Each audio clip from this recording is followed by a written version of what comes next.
Mira, ¿dónde tú estás? Ya estoy aquí, mi vida. ¿Pero qué están tomando? ¿Pero por qué? Porque me traje lo nuevo y diferente, Taíno Light Boricua Beer. Y lo más importante es que es lo nuevo y acabadita de salir al mercado. ¿Y saben buenas? Claro, ambas cervezas tienen los mismos beneficios que una copa de vino, con menos calorías. La Boricua Beer 6%, fuerte pero con sabor. Y la Taíno Light 4.5% y es artesanal. Eso me gusta. Somos familia, calidad y sabor. Visita boricuabeer.com.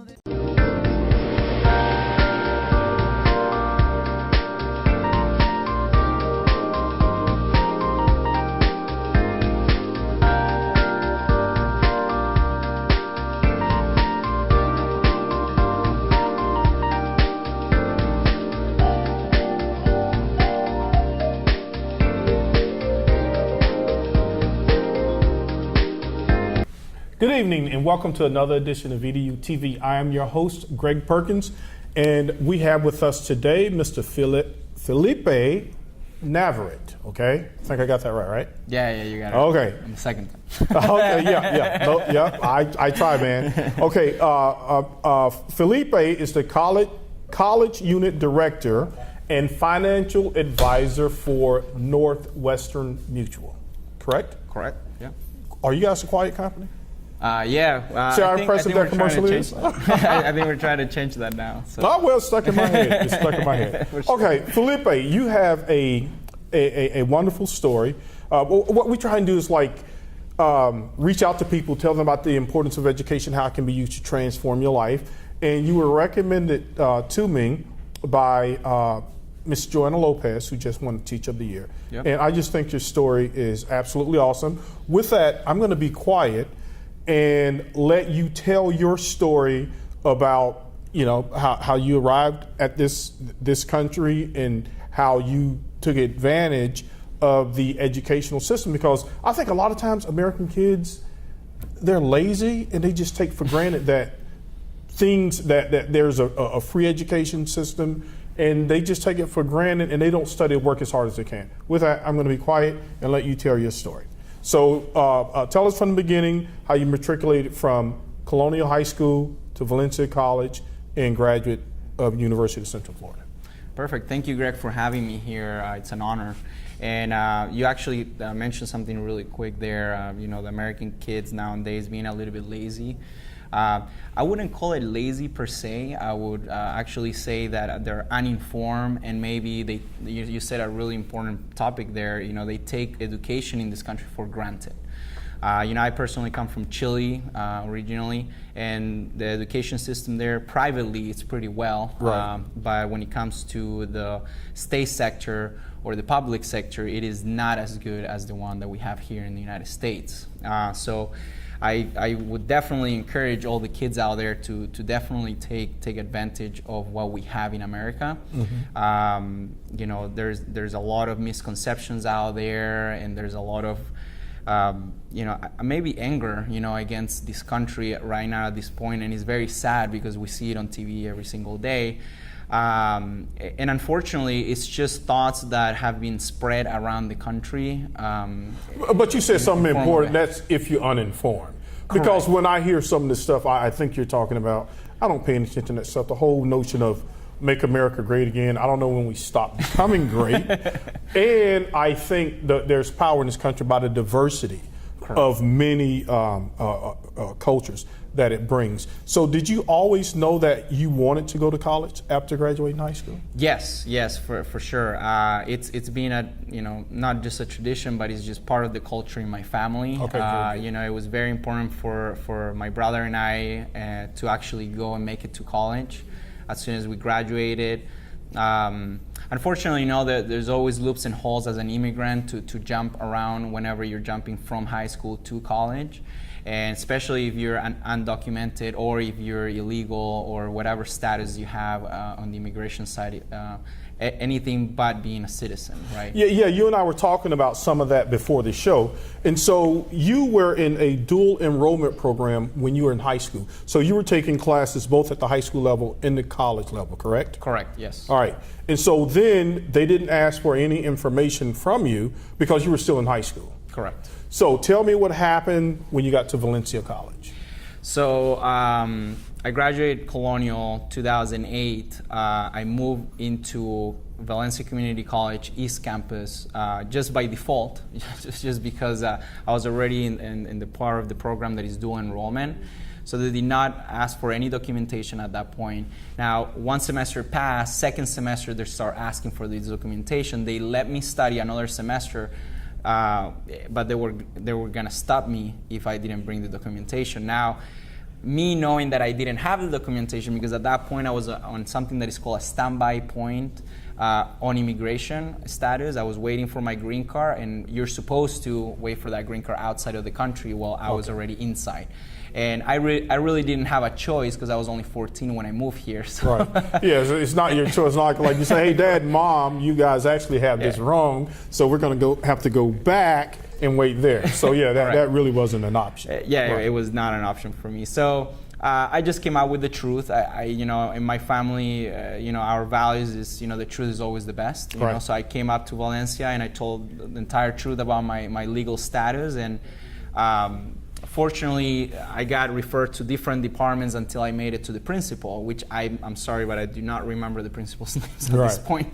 But she was very nice to me, and I explained the situation, and I explained to her that I was not asking for free tuition. I was just asking for them to give me the opportunity to study. I was going to somehow come out with the money on a semester way. So 2 hours later, she calls me and she gives me the opportunity for me to become the first illegal immigrant to study in Valencia Community College, which at that point, Seminole State College was already approving illegal immigrants to study. Valencia had not caught up at that point.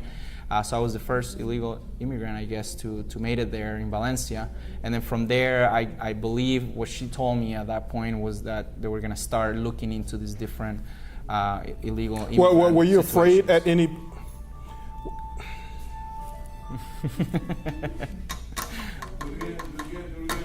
We'll start out with, were you afraid? Okay, were you afraid at any point they were going to throw you out of school? Yes. Every day. At every hour. Oh, okay. Especially when I got out of that meeting, that was the end of the road. It's either they let me or they let me not. So I'm so grateful that she called me in 2 hours, because by the third hour I would have probably just. So they were really out. trying to work with you because you were a good student, and they saw that you were trying to actually get this thing done. Correct. That's great. See, that's a feel-good story that a lot of people don't hear about. And I think, can you imagine, like, if you're a kid and you are an illegal immigrant and you really don't know the rules?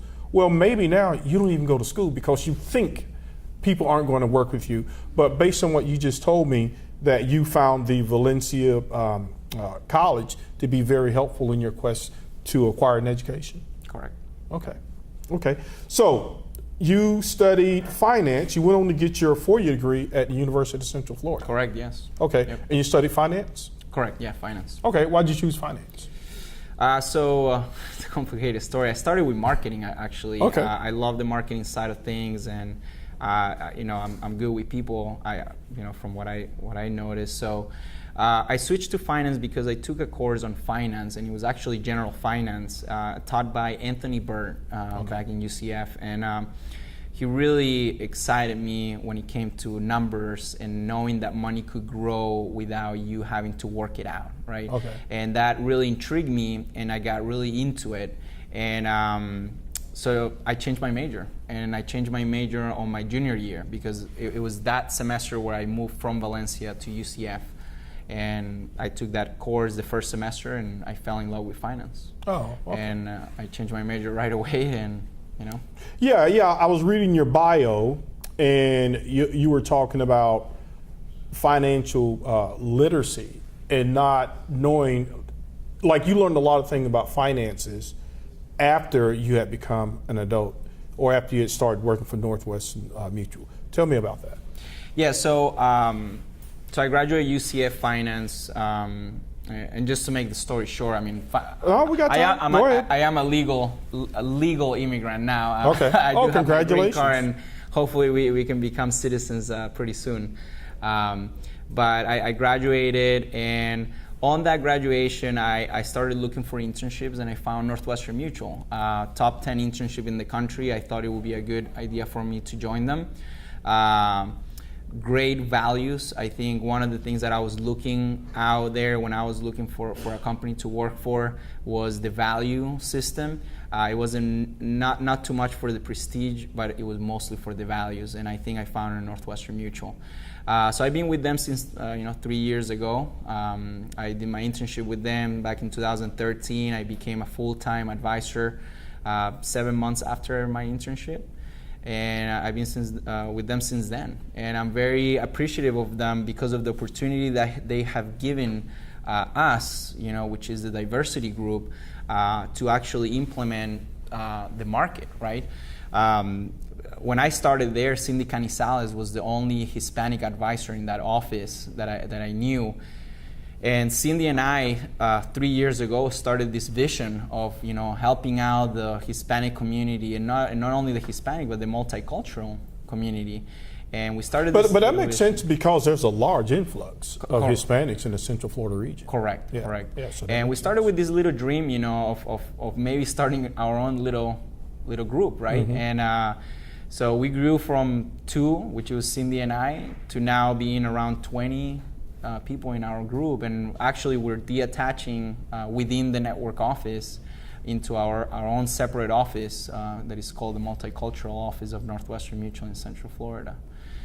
So I'm very proud of what we've been able to accomplish, not only inside of Northwestern Mutual as a diversity group, but also in the community. Right. How many people we've able to touch and impact.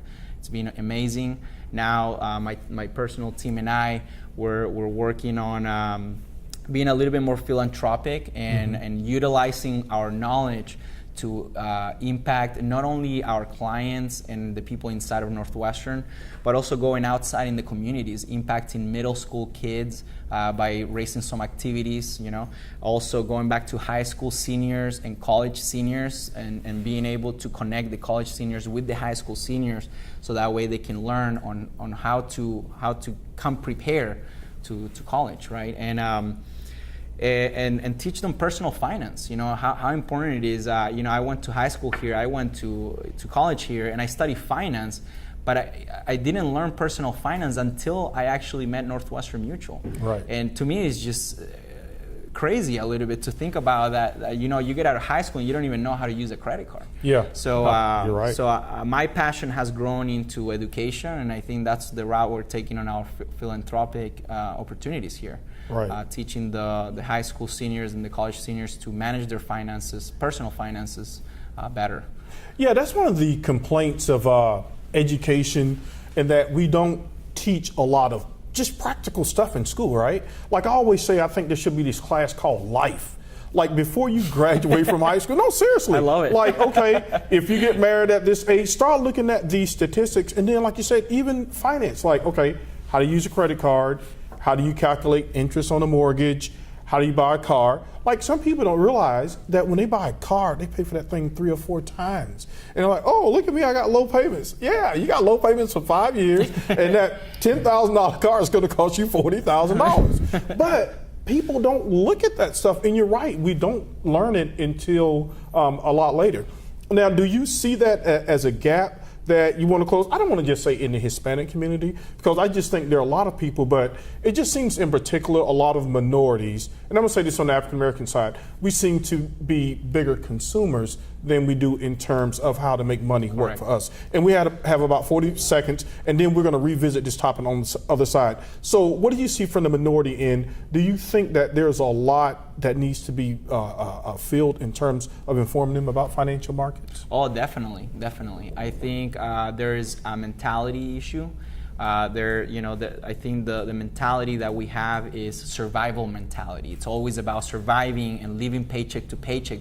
But at the end of the day, it's not a mathematical term in order for you to save money, because everything starts by saving money. Okay. But it's not a mathematical equation behind on how to save. It's a mental equation, right? It's just starting to look. Okay. Let me grab Great. Let's do this. We're going to stop for a break, and then once we come back, I want you to dive right into that, because I like what you're saying here. So, folks, stay tuned. We'll be right back, and we'll talk a little bit about financial literacy.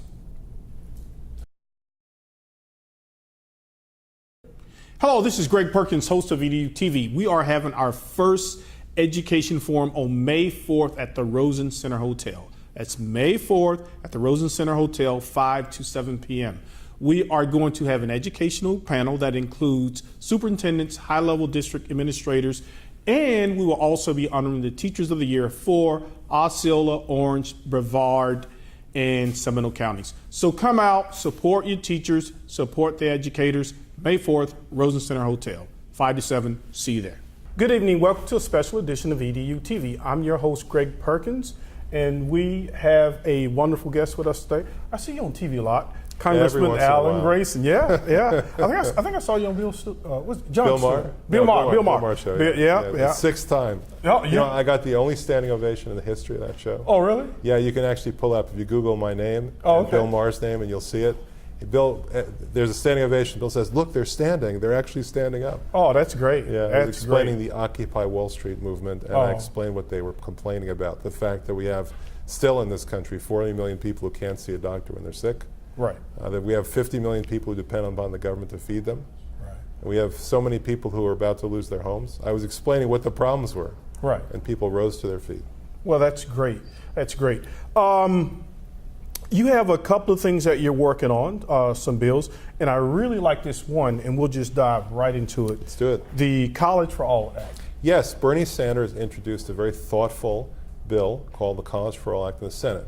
And what I do is, we introduce a lot of bills. I've actually introduced more bills than any other member of Congress. But I realize that there are other people who might have even better ideas than me. So what we do is we review the bills of people like Bernie Sanders, people like Elizabeth Warren, and if I see something that they've introduced in the Senate and I like it, then I introduce it in the House. And that's what I did with Bernie Sanders' bill. It's a bill that not only makes college affordable for people in private school, like my daughter. She's at Columbia, her tuition's $60,000 a year. It makes it affordable for people in private school, but at public school, it makes public schools free. And that may sound like a radical idea, but think about it. We've had pre-K through 12 education now for hundreds of years in this country. We actually invented free education in America, but we've never taken it to the next step to public college.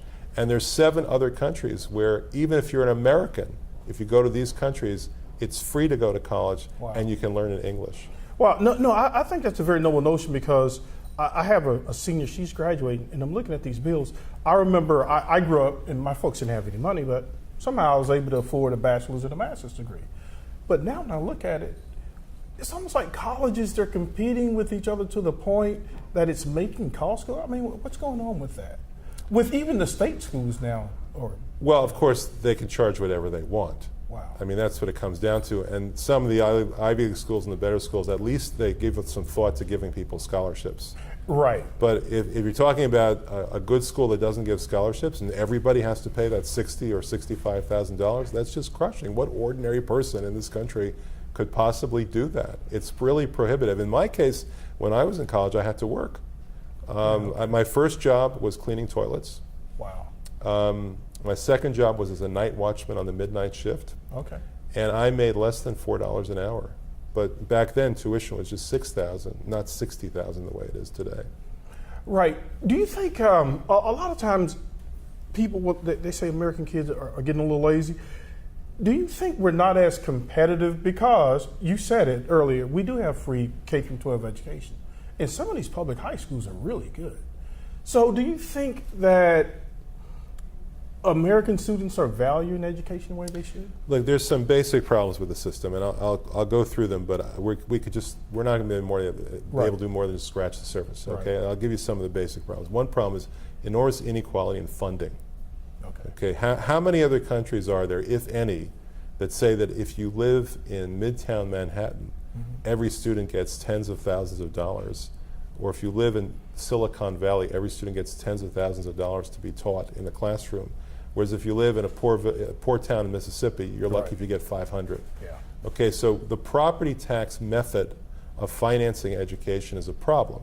Now the federal government does, to some degree, try to equalize, but federal government funding of education in this country, I'm talking about primary and secondary school, is only 8% of the total.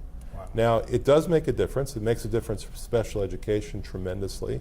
It makes a difference for school construction. When I was first elected to Congress, my kids were in a school here in Orlando, a public school, where everybody was in trailers. Okay. And as part of that first stimulus package, remember that in 2009, yeah. 2010? Right. Part of the first stimulus package, they built them a brick school right here in Orlando. In fact, we got huge amounts of money, more than $100 million coming in just from that one bill. Okay. But even so, it's just scratching the surface. So one problem is the way we finance these things. Financing based upon local property taxes is inherently unequal. Second problem we have is compared to other countries, it's not, had nothing to do with laziness, okay? Second problem we have is compared to other countries is that we have enormous inequality in the education system, partly as a result of the financing, partly not. Okay, when you look at our test scores compared to other countries, our test scores are horrible. There was a math test that was done in countries all around the world a few years ago, and believe me, the math is the same in Tokyo, Right, yeah, and in math is Shanghai, universal. Right. right, and in Dusseldorf, and in London, the same as it is here. We were last. American Was that the students were last. that pizza test that again? Yes, you know a little bit about it. That's yeah, right. yeah, a little bit. You know, I read a book, and this lady, one thing I do like about America, though, somehow our kids, because of the freedom that we have, even in America, if you don't go the traditional college route, you can still invent something silly and become quite wealthy, right?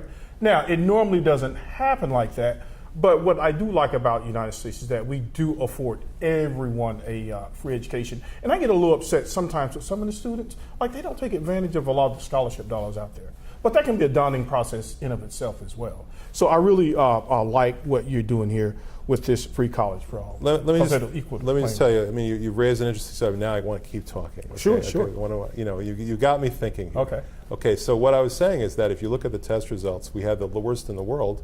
However, it wasn't because we had no smart kids. Right. It's because we had a lot of kids who were doing poorly.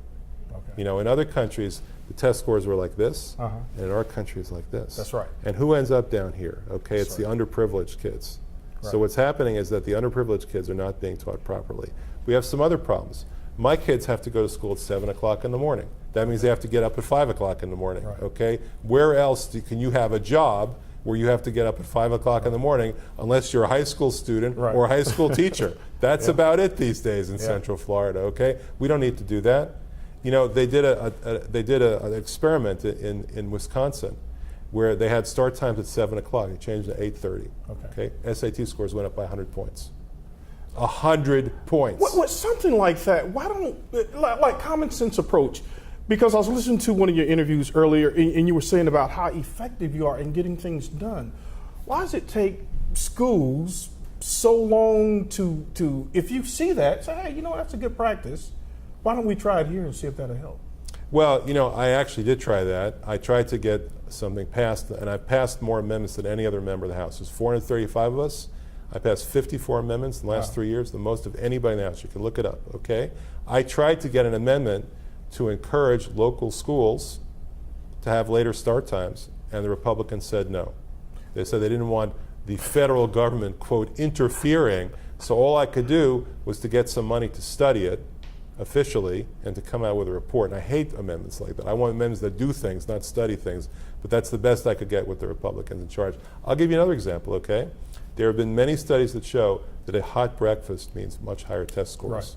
Right. Yeah. Hot breakfast, hot lunch, actually feed the kids so they're not starving until noontime. Right. You end up with higher test scores. And you may remember what that, you've been in a classroom. Oh, yeah. Yeah, Oh, you may remember what it's like to have somebody drag their rear ends in at 7 o'clock in the morning and pretend that they ate something. Right. And pretend that they're paying attention to you. Right. So, I mean, these are very basic things. You know, reasonable start times, well-fed children, and, you know, frankly, don't overwhelm them with homework.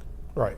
This is another thing where I think we with the test obsession, the homework obsession, is really crushing them, and it's stealing their youth away from them. Even the way some of our schools are designed, because there are a lot of things that are going on in the legislation, but we don't have enough time. But I'm thinking, right, what is your stance on standardized testing? Like, I like assessment, right? Because you need to know where the kid is and where he needs to be, right? But let's take a kid, Congressman Grayson, right? Kid goes to school 13 years, K through 12. Maybe he's got a 2.5, 3.0 average, but he didn't pass that FSA. And now you tell the kid, well, you can't get this diploma. Is that fair? A kid goes to school for 13 years, and by his teachers, they said, you have a 2.5, 3.0. and then you can't pass the test? You can't get a regular diploma? What do you think about that? No, but it's even worse than that. I mean, you're talking about the worst case scenario. Right. But even the best case scenario is the worst case scenario. Okay. Because what you do is you rob the child of a broad education. Yeah. All the teachers have time to do is just teach the test, teach the test, Yep. teach the test. That's all they ever do. And so you end up with a factory school. You end up where we're teaching children reading, writing, counting, and very little else. Yeah, like they're robots. Yeah, and not only that, but they're not very productive robots at the end of that process. Right. Because how many jobs in America today, in this year, 2016, how many jobs can you get if you just know how to read, write, and count and nothing else? Right, you got to know how to think. You got to know how to problem solve. Right, exactly. Yeah. That's right. And we're stealing that from our own children. We're stealing that from the next generation. If you teach somebody art, then they have a shot at getting a good paying job as a graphic designer.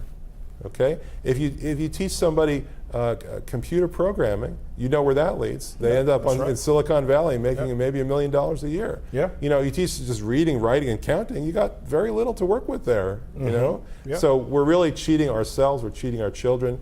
We need to have a school system that looks at every child as an individual. Right.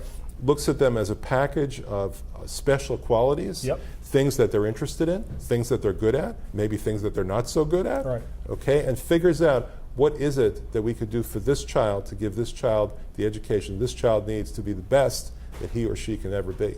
Yeah, that's a wonderful comment. That's a good segue because you've also done some work with Valencia Community College. Tell us about that. Well, I try hard to bring the bacon home. Okay? We appreciate that. I do my best to make sure that the money actually comes to the district, and we're pretty good at it. My first year in Congress, we doubled the amount of competitive grant money coming into the district. That's the money you have to actually fight for. You don't get it by some formula. Right. You have to actually go and get it.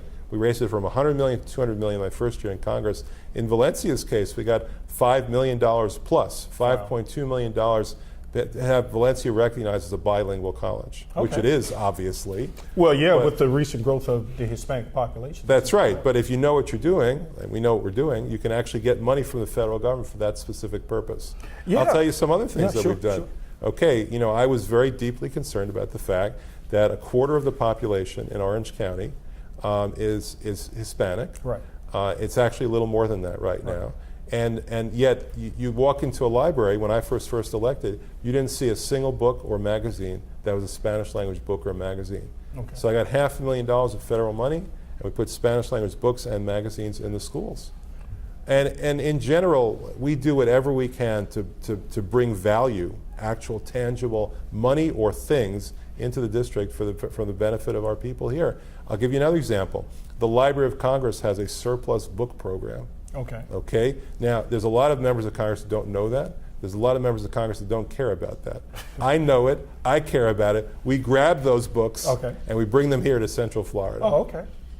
Now, can anybody go after those books, or are they given to certain places, or we just put them in our public libraries? Well, no, I mean, actually, they end up throwing them away if nobody asks for them. Oh, okay. And sadly, that's often the case. We particularly make an effort to make sure we get those Spanish language books because a lot of books you see in the schools and libraries, those books have been there for 50 years. Right. And 50 years ago, there weren't too many Hispanics in Central Florida.